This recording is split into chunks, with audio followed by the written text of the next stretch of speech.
He was told the journey would take 3 days. But 3 days in, there was still no end in sight. And then, to make matters worse, the coyote abandoned him. This is bad. Real bad. I'm not gonna make it. I'm not even gonna try it because I don't have water. So then I'm stuck right there in the mountains all alone, and I'm thinking, oh man, it was 3 days to get in, it's gonna be 3 days back. It got dark. I remember it got dark. And that's where I started feeling some fear. I said, wow, well, I'm here all alone in the mountains, and I have 3 days to walk with no food and no water. You know, I start getting scared, and I just felt weak. You know, my body was just weak, tired. You know, I would close my lips and my skin would just fall off. And so I think, okay, this is bad. This is bad. But then I think about my son, and I'm like, well, I can't die. I can't just sit here and die. I have to at least try. These are stories that Rafael Hernandez has heard all too often.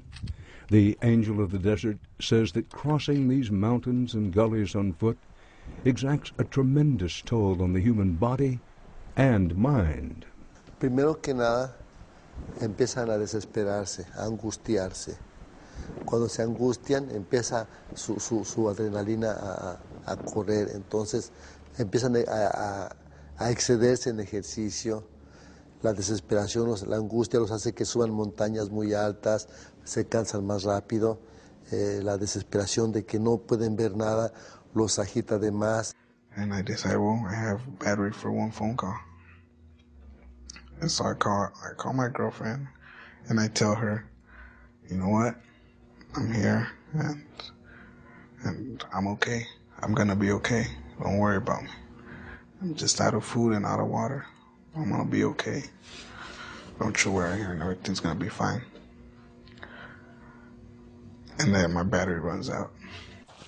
Paulo said he got more and more desperate. He kept walking for days, growing weaker.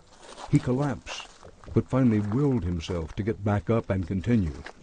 Cuando una persona cae, se desmaya en el desierto a esas temperaturas, es muy difícil que esa persona se pueda recuperar, porque el calor está haciendo un trabajo completo de estarlos deshidratando completamente, y muchos de ellos ya no pueden despertar. Too strong to say or not? That some of them become delusional, go crazy? Muchos de ellos sí. Hemos encontrado personas que van completamente desorientados, caminando sin ningún sentido, sin ninguna dirección. Los encontramos y sus ojos están completamente desorbitados, no saben quiénes son, pierden completamente la razón. When they die, those that die, how do they die?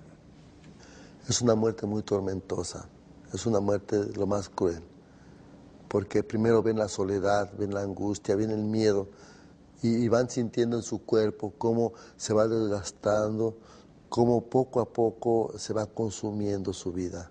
Es un dolor muy grande el que ellos deben de haber sentido al verse así completamente abandonados. I couldn't get up. I tried and I thought about my family, and you know, I thought about everything that gave me strength before, and it just wasn't working. So then my vision started to get blurry, and that's when I got real scared, and I said, oh man, this is really, really it, you know? I hadn't had this symptom before. This is the first time where I'm getting a blurry vision, and I feel weak. I'm just gonna black out. But Paulo's one last phone call to his fiancée had launched a series of events he could not have imagined.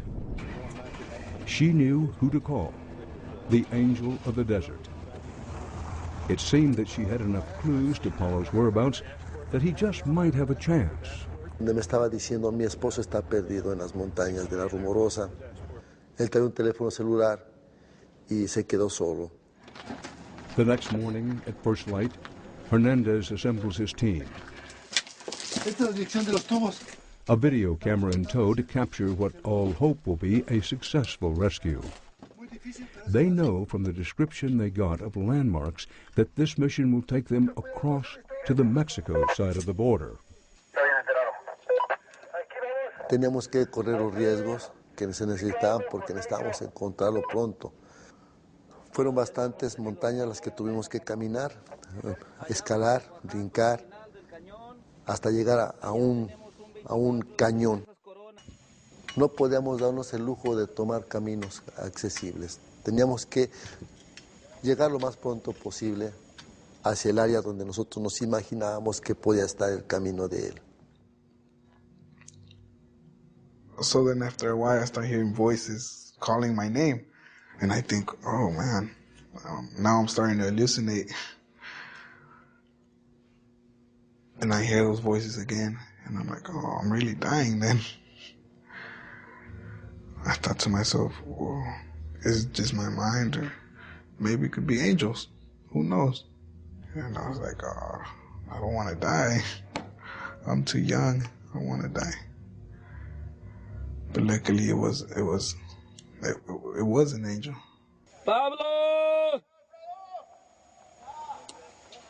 Pablo, ¿escuchas? Ahí está. Ahí está abajo. ¿Dónde está el joven, don Rafael?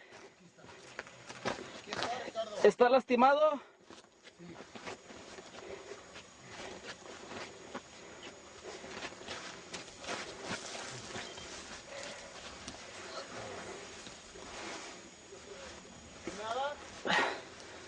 You know, I felt something similar to what I felt when I was told that I was going to be a father. I feel that joy, that happiness, that I feel like I want to live forever.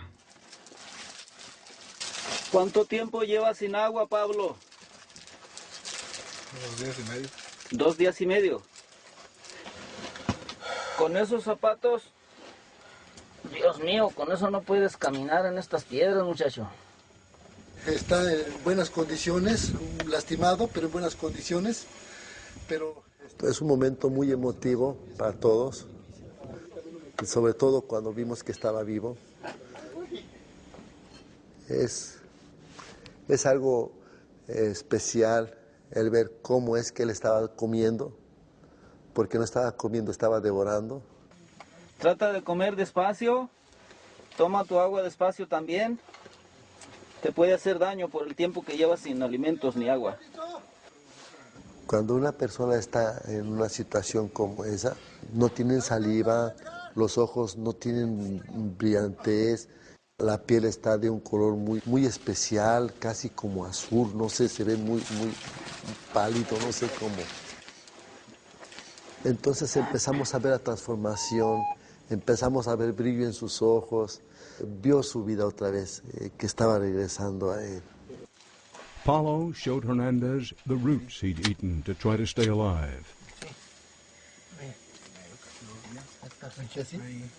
And Hernandez helped him up the mountain, where an ambulance and his fiancée were waiting for him. After 6 days of walking across the desert, Paulo found out he was still in Mexico.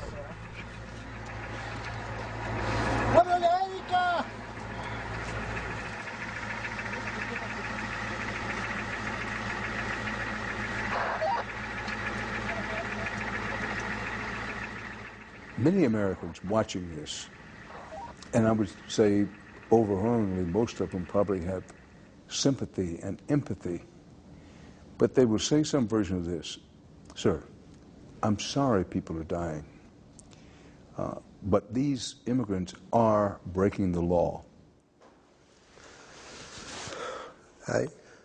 Para mí lo más importante que la ley es la humanidad, el sentido de la humanidad. Toda la gente que viene es humana y toda la gente tenemos derecho de buscar algo mejor para nuestra familia. Si hay una ley que estamos quebrantando, yo pienso que esa ley debe de ser flexible porque tratamos de hacer un bien para nuestra familia y que no nos traten como criminales. Somos seres humanos y tenemos dignidad y venimos a luchar por ello. When we met Paulo, he was still living in Tijuana, but determined to return to his family in the United States. Is it worth risking your life again to try to get back? Yes, it is. You know, it's worth everything for my family. There's no obstacles for me. I didn't make the decision to move to the United States. I didn't have a choice. Fell in love with the country. And how do you deal with that? I have a family in that country. How do you deal with that? You don't just bail out on them. You don't just leave them there. You know, you gotta keep trying and trying and trying, and eventually you'll get what you want. When we checked in with Paulo last week, he was back in Tijuana after having failed for the third time to cross the border and get home to his family. Still, he was lucky to be alive. In cemeteries on the U.S. side of the border, there are hundreds upon hundreds of anonymous graves which hold the remains of men, women, and children who died in search of a better life.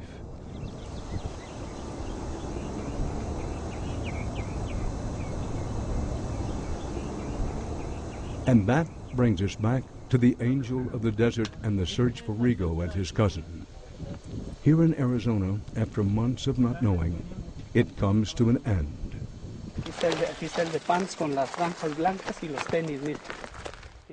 Ellie recognizes the shoes he once gave his brother Rigo. Son ellos.